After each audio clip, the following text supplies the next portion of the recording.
Zuma arma um plano cruel e faz o delegado acreditar que Policarpo é um animal perigoso, colocando o pobre burro atrás das grades. Candinho se desespera tentando provar a inocência do seu fiel amigo, enquanto Dita desconfia da farsa de Zuma e Simbá. No entanto, Samir e Jasmim têm um plano genial para virar o jogo contra os vilões de uma vez por todas. Será que a justiça será feita? E o que Candinho fará ao ver Simbá e Zuma pagando por suas mentiras? Já clique no botão de gostei e no final do vídeo dê uma nota de 0 a 10 para o que acontecerá com Zuma e Simbá. Na delegacia, o clima é de puro desespero. Candinho, com o chapéu amassado e o coração apertado, implora diante do delegado, quase de joelhos, tentando salvar seu burro de estimação. Ele fala com a voz embargada. O que aconteceu aqui foi um grande desentendido. O Policarpo é inocente. Ele nunca machucaria uma criança, seu delegado. O senhor precisa acreditar em mim. O delegado, com ar impaciente, apenas ergue as sobrancelhas, observando Candinho suar em desespero. Zuma, aproveitando o momento para se livrar de vez do animal, intervém com um tom dissimulado e um olhar calculado. Inocente? Ah, faça-me o favor. O Policarpo agiu contra o Simbá, sim. Agora o meu anjinho está acamado, coitado, e esse burro merece a cadeia. Dita, que até então tentava manter a calma, perde a paciência, cruza os braços e encara Zuma com um olhar de puro desprezo. O quê? Você enlouqueceu de vez, mulher? Um animal não pode ser preso, não. Isso é um absurdo. Zuma finge se ofender, colocando a mão no peito e suspirando teatralmente.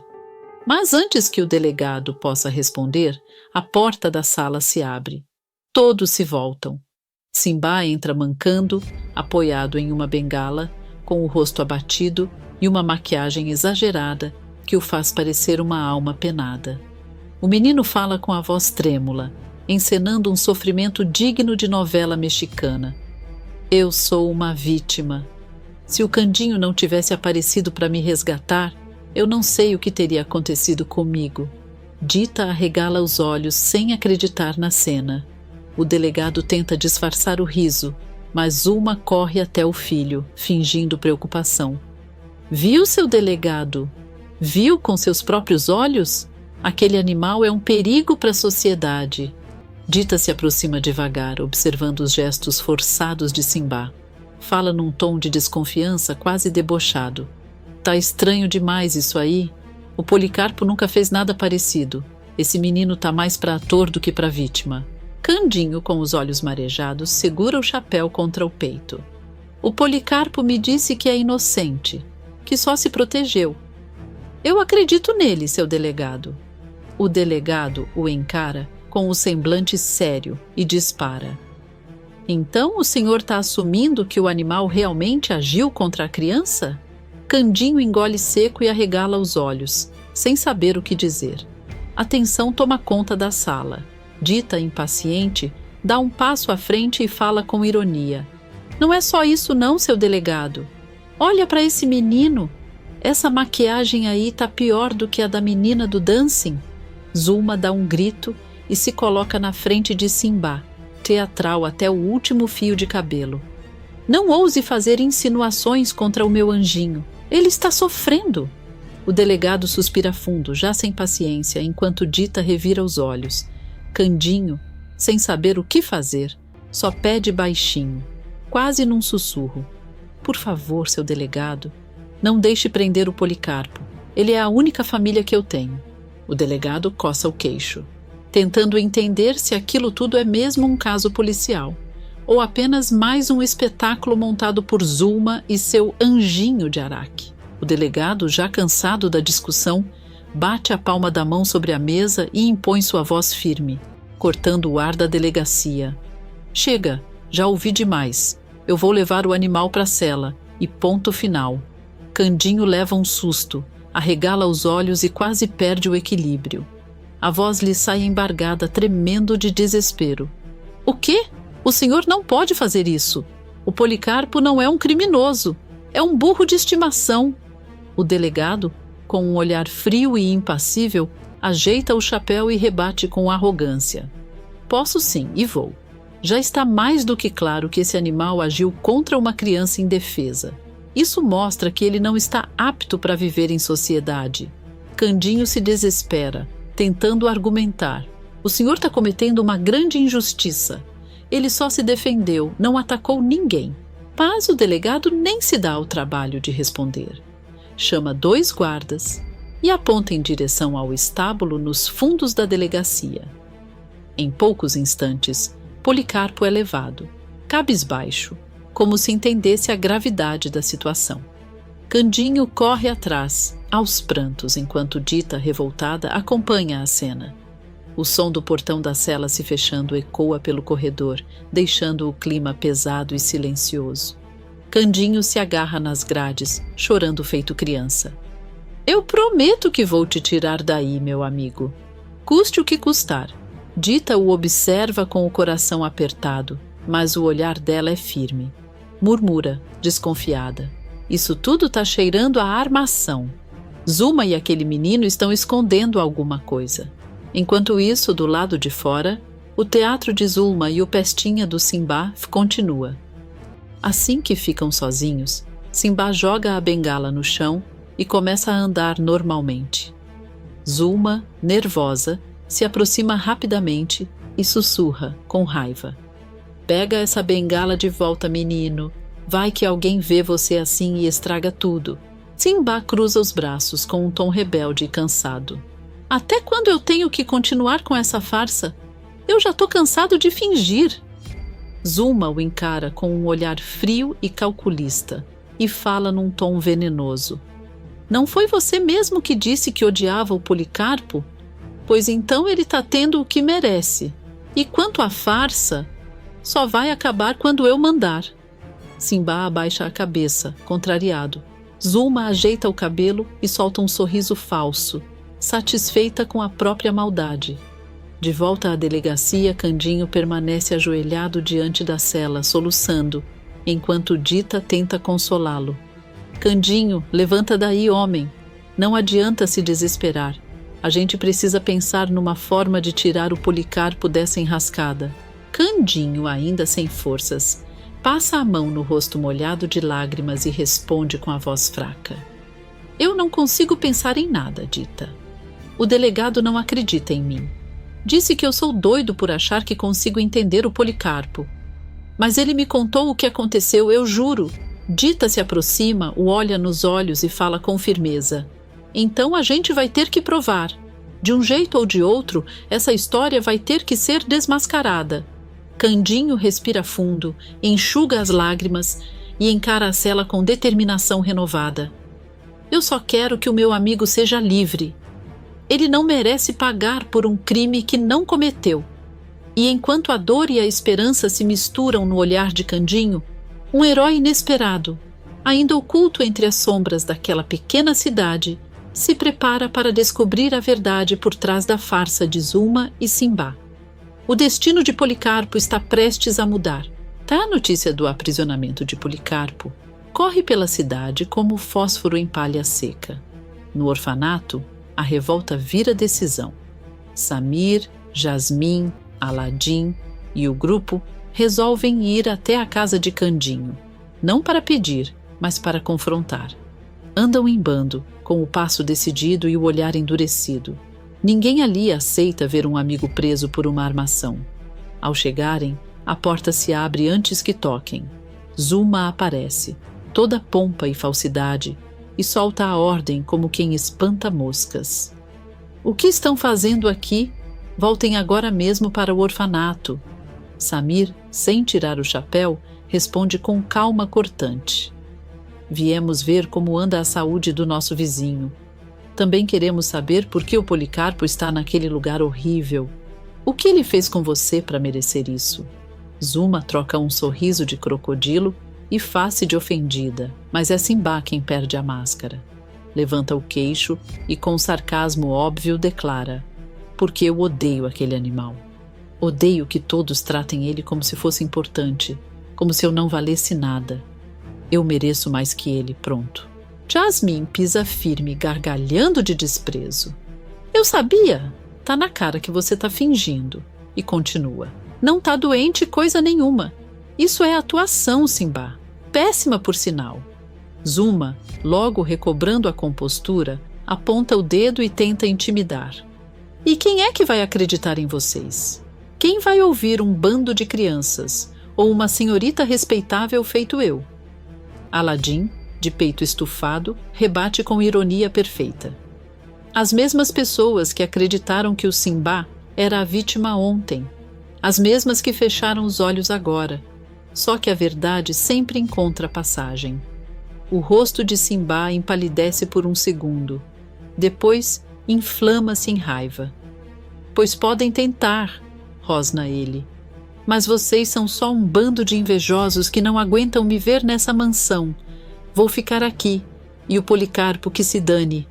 Quem é que não resiste a uma carinha de piedade, hein? Samir arregala os olhos, não de surpresa, mas de fúria contida. Jasmim cruza os braços e encara Zuma com desdém.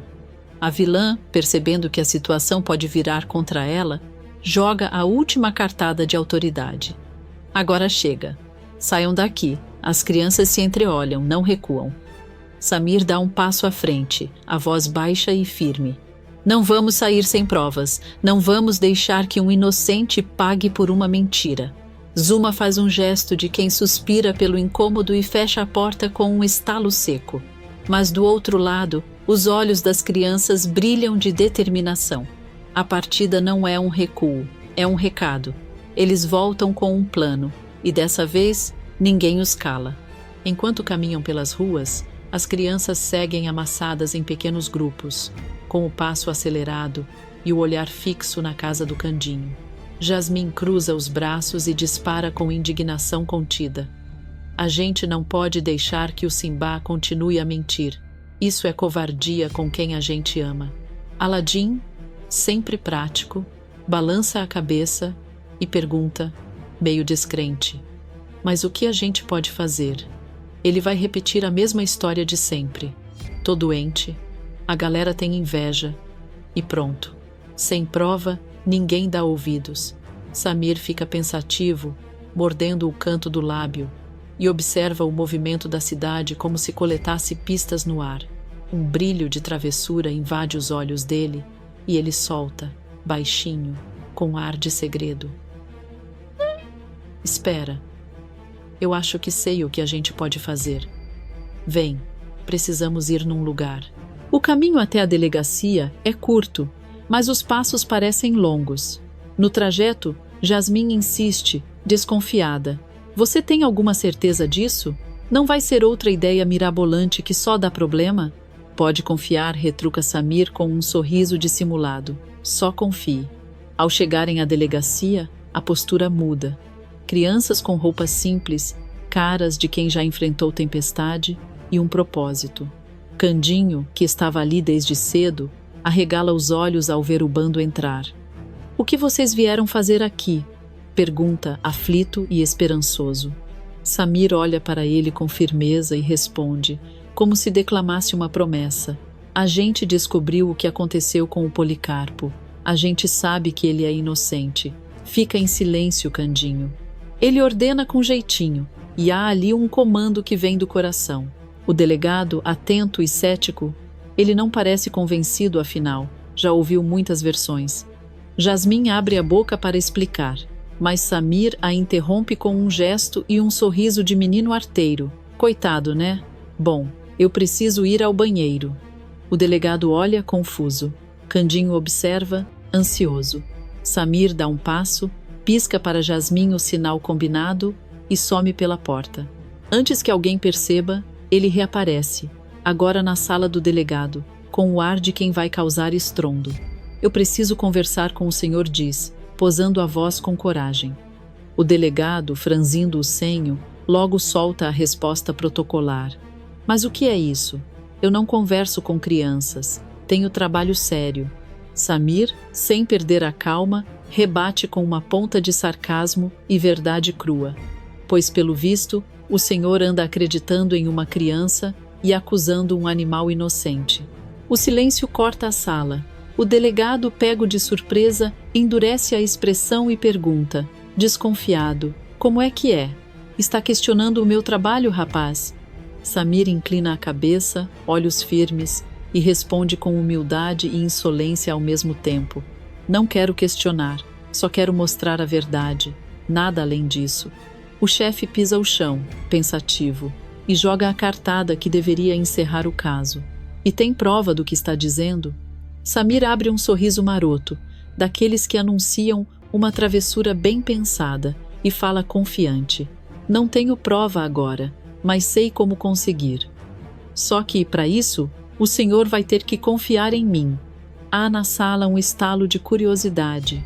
O delegado, entre o orgulho ferido e a vontade de acertar, cochicha para si: talvez essa seja a reviravolta que ele mesmo precisa. E assim, lentamente, o rosto duro do homem cede um fio de dúvida, e com ele nasce a promessa de que uma grande reviravolta está prestes a acontecer. Simba, sem saber, caminha rumo à própria derrocada.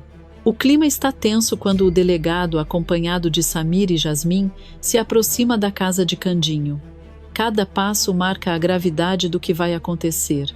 Nervoso, o chefe de polícia solta um suspiro pesado e murmura: espero que vocês estejam certos, porque se eu não descobrir nada, o Policarpo continua onde está, e vocês também serão punidos.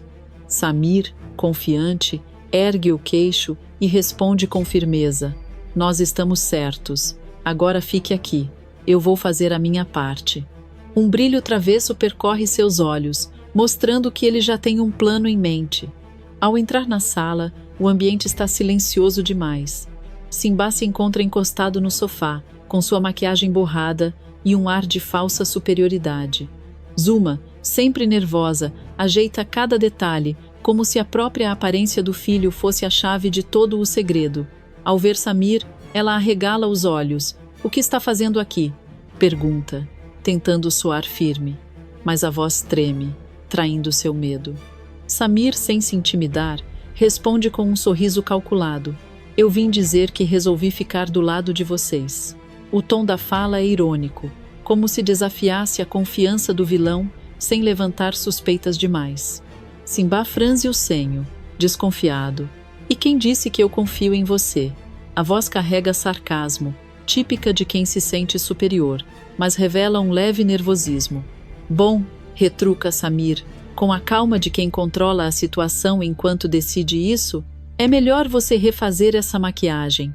O delegado vem aqui com um Candinho para procurar por provas. Ele deixa a frase pairar no ar, sem precisar de mais palavras, semeando pânico silencioso. Zuma percebe que está encurralada e murmura: minha nossa, ele está certo. Sua maquiagem está toda derretida. Vem, eu vou dar um jeito. Afastando-se rapidamente, ainda espiando cada movimento de Samir, como se a qualquer instante ele pudesse expor toda a farsa. Assim que se afastam, Samir abre a porta de forma sutil e sinaliza para Jasmim e o delegado entrarem silenciosamente. O chefe de polícia, já com o coração acelerado, comenta baixinho: não sei, acho que estou começando a me arrepender disso. Ansiedade e curiosidade dominam cada gesto seu. De repente, a voz de Zuma ecoa pela sala: fica aqui, pestinha. Eu preciso arrumar alguma coisa para ajeitar essa maquiagem. Jasmim se encolhe, tensa. Ela sussurra: não temos tempo. Vem, vamos nos esconder. Zuma, sem perceber o grupo escondido, aproxima-se de Samir, os olhos arregalados e penetrantes. E quanto a você, eu estou com os meus 2 olhos bem abertos. Cada palavra traz uma ameaça velada, e Samir apenas responde com um leve sorriso de desdém contido, mantendo a calma. O silêncio que se segue pesa na sala. Cada respiração amplifica a tensão. Samir sabe que é o momento de agir, que cada movimento pode desarmar a mentira e fazer a farsa desmoronar. O delegado, ainda à porta, observa, dividido entre incredulidade e esperança, sem perceber que está prestes a testemunhar a derrocada dos vilões. Enquanto Simba e Zuma acreditam ter o controle absoluto, A astúcia das crianças transforma a aparente vantagem em desastre. Cada olhar, gesto e palavra carregam a tensão de um segredo prestes a ser revelado, e ninguém, nem os vilões, escapa ileso. Assim que Zuma se retira, Simba se endireita e abre um sorriso carregado de arrogância. Veja só o menino certinho do orfanato querendo estar ao meu lado. Quem te viu e quem te vê? Provoca, com um tom de desprezo, como se estivesse medindo o impacto de suas palavras. Samir se esforça para controlar a expressão e não olhar para o local onde o delegado está escondido. Sim, eu quero ficar ao seu lado, diz com calma calculada, mas quero que me conte o que aconteceu de verdade. Dando de ombros, Simba solta uma risada fina e responde com ironia. Eu provoquei aquele animal bobo. Eu fiz ele ficar com muita raiva até que ele fez aquilo comigo. Cada gesto é teatral, querendo mostrar superioridade, mas há um leve tremor na voz, quase imperceptível, que denuncia insegurança. Samir arqueia uma sobrancelha e questiona, mantendo a paciência. Então você diria que o Policarpo fez foi por legítima defesa? É claro que foi, responde Simba, tentando soar firme. Mas graças a isso, eu estou morando numa mansão, e você vai continuar morando naquele orfanato caindo aos pedaços. Agora me diga, você acha que ser bonzinho te leva a algum lugar? O sarcasmo escorre em cada palavra, e há um brilho de desdém nos olhos dele. De repente, o delegado sai do esconderijo, franzindo a testa, e retruca com autoridade. Mocinho, você está numa enrascada. A voz firme corta a arrogância do vilãozinho, causando um breve congelamento no ar. Zuma aparece imediatamente, assustada, os olhos arregalados. O que está acontecendo aqui? Pergunta, tentando esconder o medo por trás de uma postura ríspida. Vocês dois terão que me acompanhar até a delegacia, responde o delegado, com firmeza. Acham que vão mentir para mim e ficarem impunes? Cada palavra pesa como sentença, e o ar de autoridade é quase sufocante. Desesperado, Simba começa a correr, tropeçando levemente em sua própria farsa, enquanto o delegado o segue com passos rápidos. Eu não acredito que caí no truque de uma criança fingindo que está mancando, exclama, exasperado. Vamos, madame. Primeiro eu levo você e depois procuro por ele. O tom é ríspido, mas a situação evidencia que a estratégia das crianças funcionou. Ao ser pega, Zuma lança um olhar furioso para Samir e Jasmine, os olhos queimando raiva e frustração. Samir apenas sorri, disfarçando uma satisfação contida. Jasmine também devolve um sorriso de triunfo silencioso, sentindo que, finalmente, a farsa de Simba e Zuma começa a desmoronar diante de seus próprios olhos. O clima na sala fica carregado, e cada movimento revela a tensão crescente. Simba tenta recompor a postura, mas já não há mais espaço para manipulação. Zuma, ainda tentando manter a autoridade, percebe que o controle escapou completamente de suas mãos, enquanto as crianças observam com astúcia, cientes de que a vitória está prestes a se consolidar. Um tempo depois, Samir chega ao estábulo de Policarpo e encontra Candinho, Dita e o animal. O clima está tenso, mas carregado de alívio. Candinho corre para abraçar o menino com entusiasmo. Sem você, o Policarpo poderia estar até hoje na delegacia. Você foi um herói, diz, os olhos brilhando de gratidão e orgulho. Samir sorri, desviando o olhar para não demonstrar toda a vaidade da façanha. Mas eu não fiz isso sozinho, explica com humildade calculada. A Jasmine me ajudou, e até o próprio Simba confessou a verdade. Foi a Zuma que pediu para ele fazer isso só porque queria se aproximar de você. Mas ela nem teve tempo, já que você não saiu de perto do Policarpo. O sarcasmo sutil em sua voz denuncia a ironia da situação, mostrando que ele sabe como a farsa se desmoronou. Dita cruza os braços e arqueia uma sobrancelha, desconfiada. Falando neles, o que aconteceu com o Simba e a Zuma? Pergunta. Como se esperasse ouvir que a lição foi dura e merecida. Samir dá um sorriso malicioso e responde, com tom de diversão. Eles vão ter que fazer trabalho voluntário. E adivinha só, limpar as jaulas dos animais do zoológico. Há um brilho de satisfação nos olhos de Samir, como se estivesse saboreando a pequena vingança. Policarpo solta um zurro alto, como se concordasse e comemorasse junto. Candinho, contagiado pelo espírito de justiça e alívio, exclama: "Que excelente ideia!"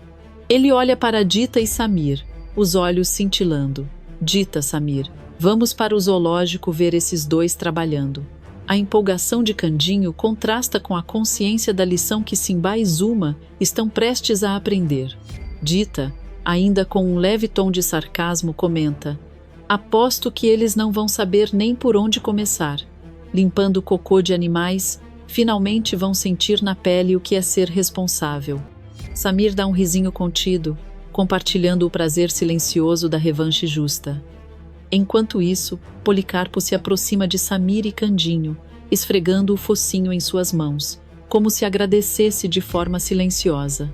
Candinho acaricia o animal e comenta com um sorriso ternurento: "Acho que hoje a justiça foi feita, Policarpo, e tudo graças a você e a uns amigos muito espertos." Samir olha para o céu com uma expressão de vitória dissimulada e murmura: "Quem diria que crianças podem virar justiceiros tão eficientes?"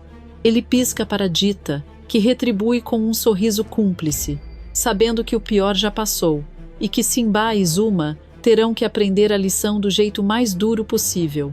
O clima no estábulo é de triunfo, e mesmo com o aroma de feno e palha misturado à sujeira do lugar, Candinho sente que a paz voltou.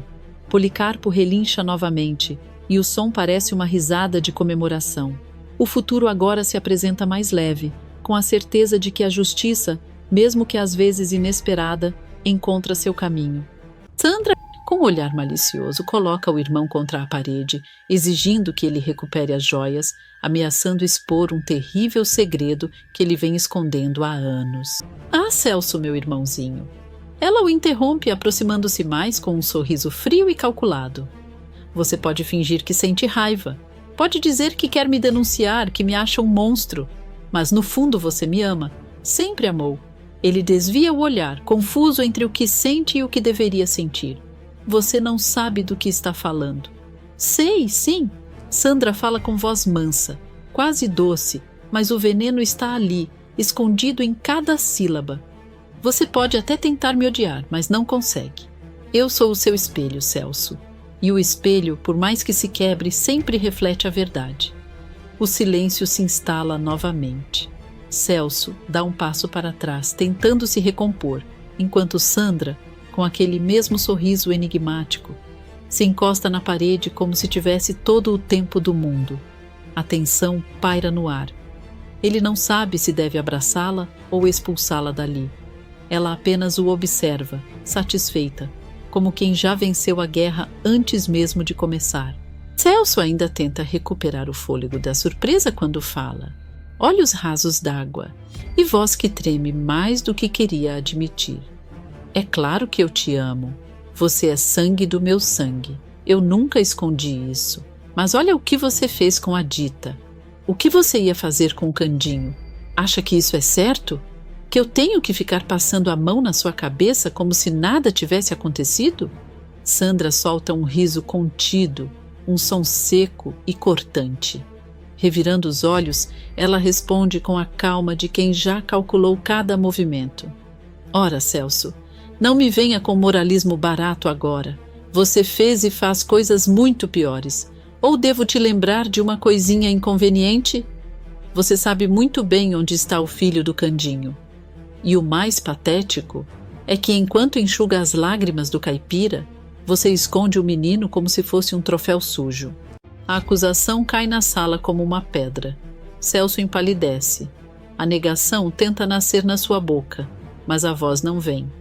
Sandra aproxima-se devagar, como quem conta uma piada que só ela entende, e continua com malícia. "Uma hora a verdade vem à tona, maninho, e quando vier você vai sentir o gosto amargo do remorso." Desesperado, ele agarra na última linha de defesa. A palavra "por favor." "O que você quer de mim, Sandra?" "Não faz isso. Eu te imploro." Ela inclina a cabeça. olhos brilhando com uma satisfação fria. Simples. Ou você me ajuda a pegar as joias que estão na casa do Candinho, ou eu abro a boca e conto tudo.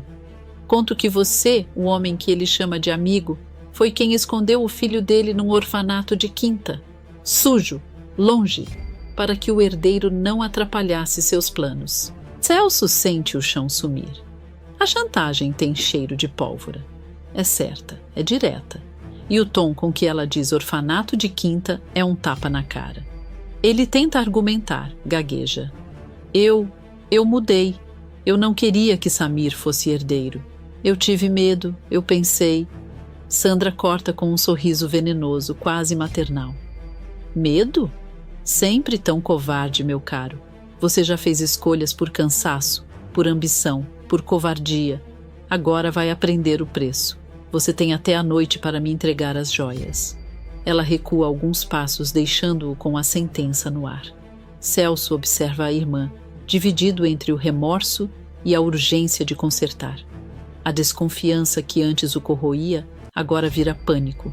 Se Candinho descobrir, tudo se desfaz.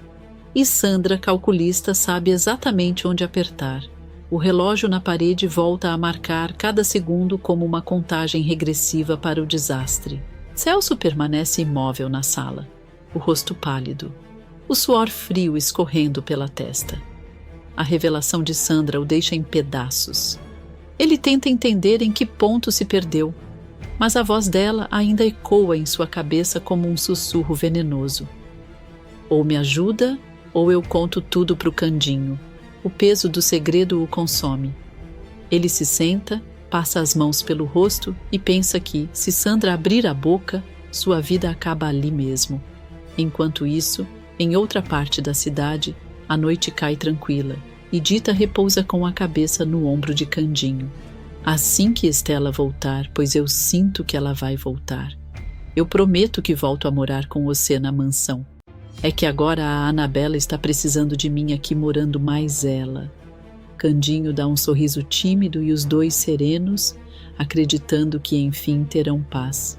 Nenhum dos dois imagina que o perigo tem rosto e nome e que a víbora da Sandra, que juravam morta, já planeja o próximo bote. Candinho suspira e quebra o silêncio. Agora só falta a Estela e o meu menino aparecer. Aí sim tudo vai ficar bem, Dita. Ela o olha com ternura, acariciando-lhe o braço. Eu também sinto isso, Candinho. Lá no fundo, algo me diz que a Estela está viva e que o seu filho, ele está por aí, crescendo em algum lugar. Candinho abaixa a cabeça, a voz embargada. Ah, Dita, às vezes eu fico pensando, sabe? Como pode ter gente tão ruim nesse mundo? Quem seria capaz de sumir com um bebê, um inocente? Dita suspira fundo.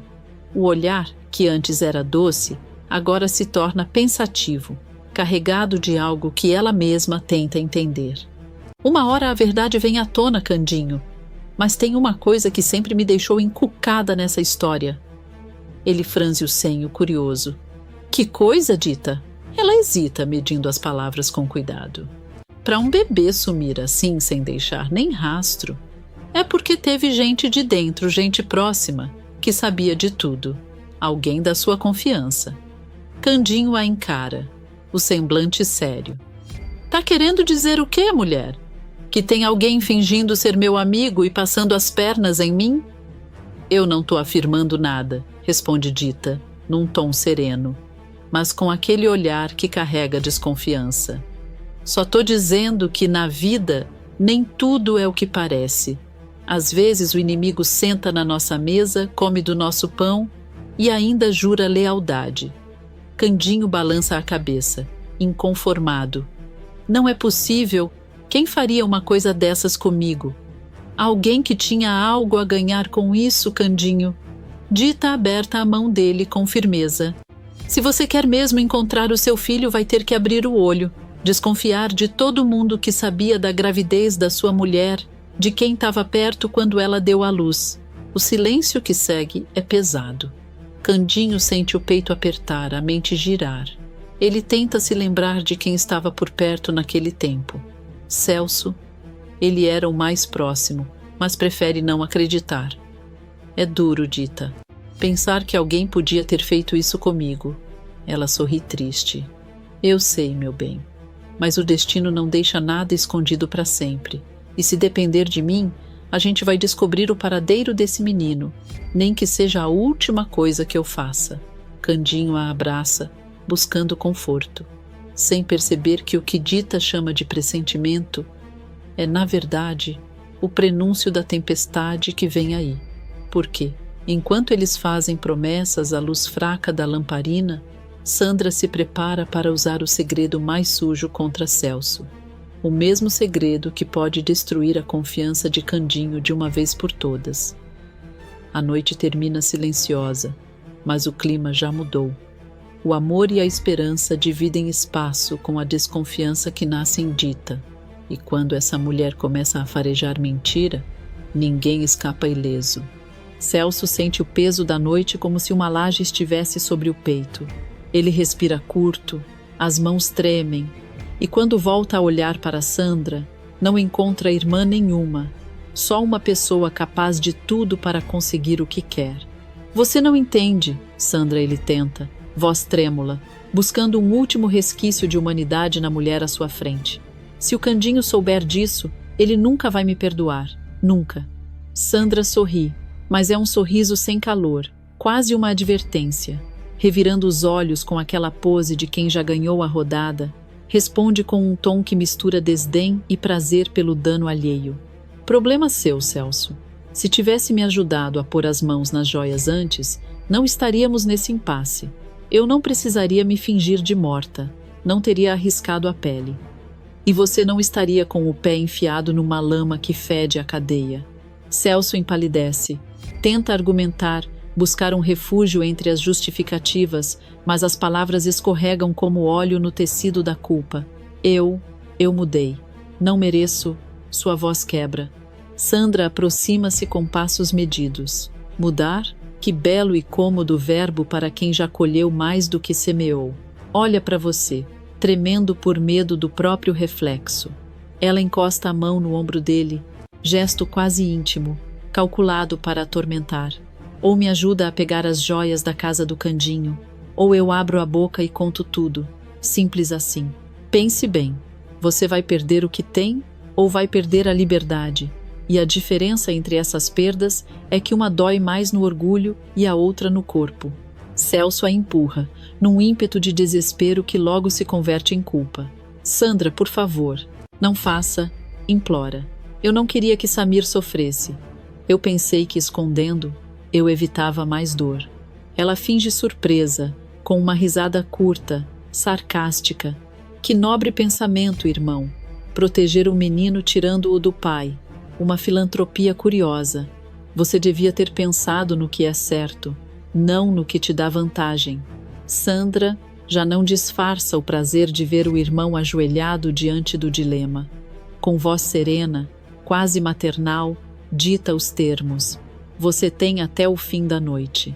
Não adianta inventar desculpas ou pega as joias, ou ver Candinho transformar a sua vida numa jaula quando souber que seu próprio amigo cuidou de esconder o filho dele. Celso, vencido, tenta arrancar uma negociação. E se eu não conseguir? Se der errado? Ela encosta o rosto no dele, sussurra com veneno elegante. Aí, meu caro, a cadeia vai ser sua companhia. Candinho pode ser caipira, mas sabe proteger o que é seu. Quando souber que você escondeu o filho dele, vai querer justiça. E justiça, meu querido, não costuma ser branda. Sandra recua, como quem já assumiu a vitória. Agora vai, vá buscar o que é meu. E não venha com histórias. Eu não quero saber dos seus motivos. Ainda tenho assuntos a resolver antes de partir. Ela ajeita o casaco com naturalidade, fingindo impaciência. Quando eu voltar, quero as joias em minhas mãos. Celso a observa sair, o corpo doendo de remorso e medo. Sua mente roda como moinho. O que será de sua honra, de sua amizade com Candinho? Antes que consiga formular um plano, Sandra já atravessa o portão e some na rua escura. Sozinha, Sandra sorri com uma caligrafia de ódio. Passa a ponta dos dedos no lábio e fala baixo, para si mesma, como quem grava um juramento. Vou tirar da sua vida aquilo que ele mais ama. Dita vai pagar caro por tudo o que Candinho me fez passar. O seu riso, contido e cruel, ecoa na casa vazia. Lá fora, a cidade segue alheia. Dentro, a contagem regressiva começa. Celso, agora sem saída aparente, encara o relógio e sente o tempo se fechar. A chantagem acende uma fogueira que promete consumir laços, verdades e talvez trazer à tona segredos enterrados, segredos que ninguém ali imagina o estrago que farão quando explodirem. Candinho dá um último beijo na testa de Dita, ajeita o chapéu com carinho e se encaminha para a porta. A noite está macia, os sons da rua abafados. Mesmo assim, algo no ar parece levemente deslocado. Enquanto sai, ele para um instante no batente e olha de volta. Uma imagem rápida cruza a calçada, uma silhueta que some num canto escuro, algo que remete a Sandra. O coração dá um salto pequeno, indistinto. Devo estar vendo coisas, pensa ele, forçando um sorriso inútil para si mesmo. A cabeça cansada me pregando peça. A cada passo, afastando-se da casa, Candinho repassa a imagem. Um vulto, um gesto que poderia ter sido um lenço, talvez a sombra de um sobretudo. O instinto de caipira, que sempre lhe serviu como bússola, lateja pequeno uma pulga atrás da orelha que insiste. Você viu aquilo mesmo, parecia muito a Sandra. Ainda assim, ele reprime a preocupação. Consola-se com o raciocínio simples. Sandra está morta. Ponto final. Na calçada, Sandra observa a cena do alto de uma sombra e, por trás dos óculos escuros da noite, um sorriso calculado se forma. Ela espera o carro desaparecer, conta mentalmente o tempo certo e, quando o som do motor some, emenda o passo e entra no quintal como quem entra numa casa alheia pela primeira vez, com cuidado e com propósito. Seu corpo é silêncio, sua mente, uma lista de cobranças. Dita dorme com uma respiração pausada, mas a sensação estranha de não estar sozinha a chama de volta à vida. Sente uma mão do tempo mexer nas memórias, um leve formigamento na nuca. Abre os olhos, a visão ainda turva, e escuta uma voz. É baixa, controlada, já conhecida por ela como ameaça velada. Dita. Chama a voz. Ela ergue a cabeça e vê Sandra, parada na penumbra do quarto, como se o próprio ar carregasse uma sentença. O susto a prende ao lençol. O corpo parece feito de gelo. O quê? Você está viva? Não, não pode ser, pergunta, a voz falhando. Por favor, vá embora. Eu prometo não contar nada. Só me deixe em paz. Eu e o Candinho queremos viver em paz. Sandra caminha até a beira da cama sem pressa, o salto ritmado marcando cada sílaba da sua presença. Um sorriso frio desenha-se nos lábios dela, sem soar nenhuma vez como remorso. Paz? Repete, como se a palavra fosse um gesto cômico. Você teve paz enquanto eu fingia sumir, Dita? Enquanto eu tomava fôlego para planejar a volta? Não me faça rir. Dita tenta se levantar, mas o corpo atrai, as mãos tremem e a garganta queima. Eu pensei que você tivesse morrido. Tenta explicar, mas a fala se perde no medo. Sandra inclina-se levemente, aproxima o rosto do dela, num gesto que deveria parecer íntimo, mas que é pura intimidação.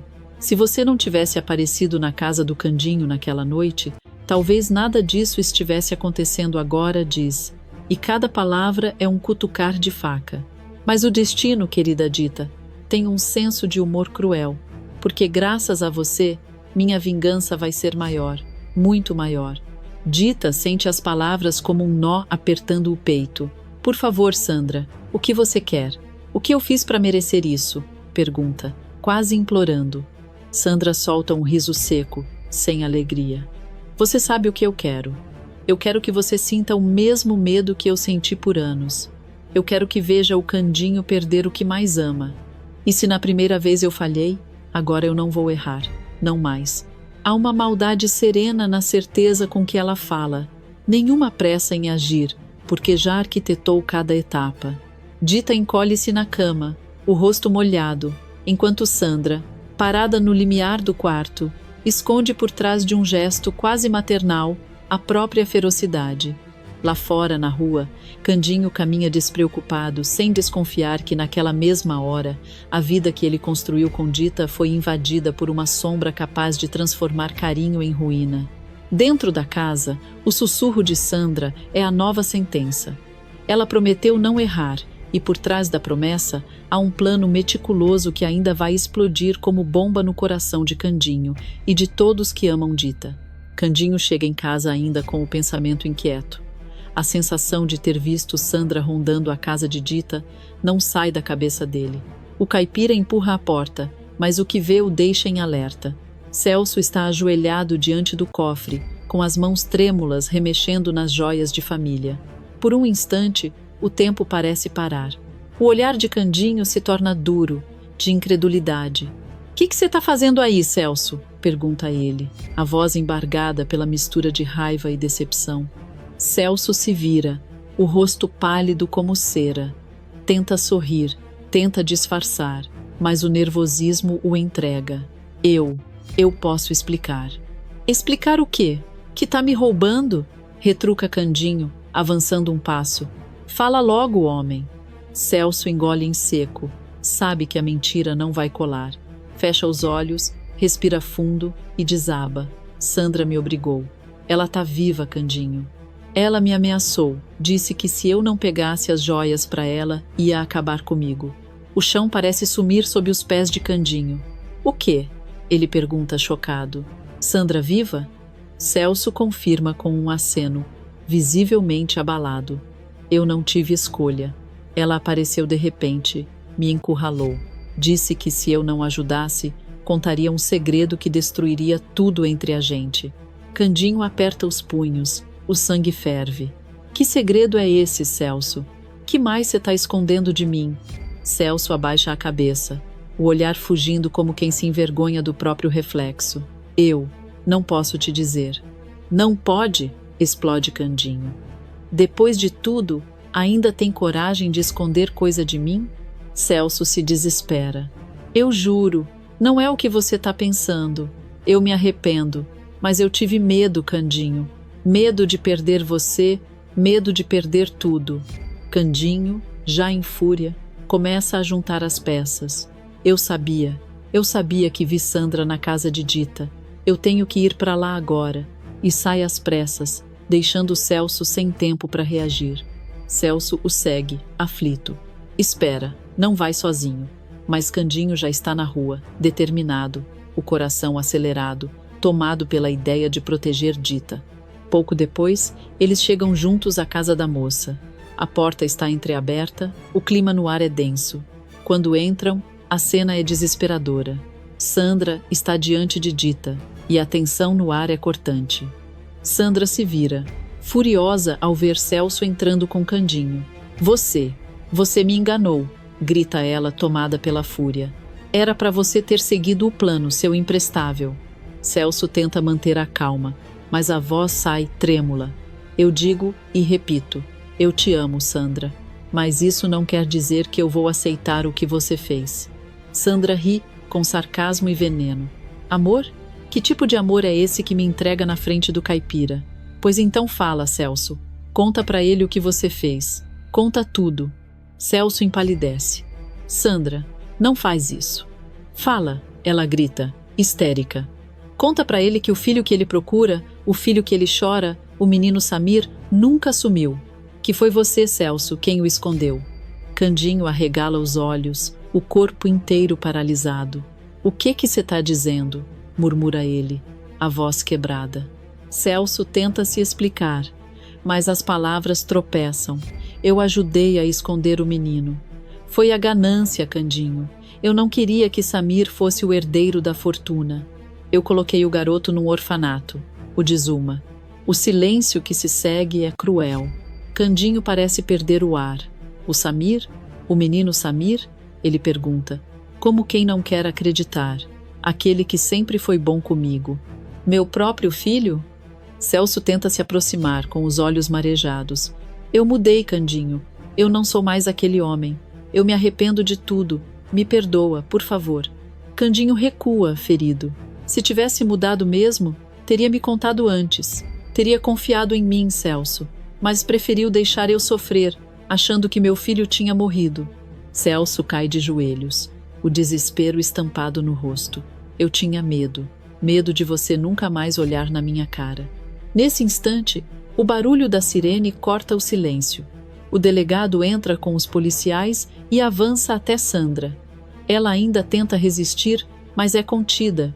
Grita, histérica, enquanto a algemam. Eu não posso ir para a cadeia sozinha. Vocês vão se arrepender.